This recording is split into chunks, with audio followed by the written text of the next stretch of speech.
দুর্ধর্ষ অভিনয় আর কি। খুব সেন্সিটিভ টপিক নিয়ে ছবিটা, খুব ইম্পর্টেন্ট ছবি এটা।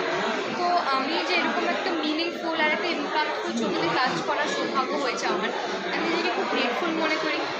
আর আমি সবাইকে একই কথা বলি যে এত ভালো কাস্ট, সবাই এত গুণী, এত এত বড় অভিনেতা অভিনেত্রী, সবার থেকে আমি একটু একটু করে শিখতে পেরেছি।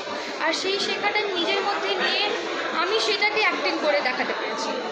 আশা করবো যে আপনারা সিনেমাটাকে দেখবেন, হয়তো ভালো লাগবে আপনাদের। যেটা বললাম, খুব সেন্সিটিভ টপিক নিয়ে সিনেমাটা, আমার তো খুব ভালো লেগেছে অভিনয় করে। আশা করছি আপনাদেরও ভালো লাগবে। আর সেহেতু টেলিভিশন অত্যন্ত জনপ্রিয় একটা মুখ, টেলিভিশন কি আবার কি কাজ করার কি প্ল্যানিং চলছে কিছু? একদম নিশ্চয়ই প্ল্যানিং চলছে, আমি এই প্রফেশনেই এগোতে চাই।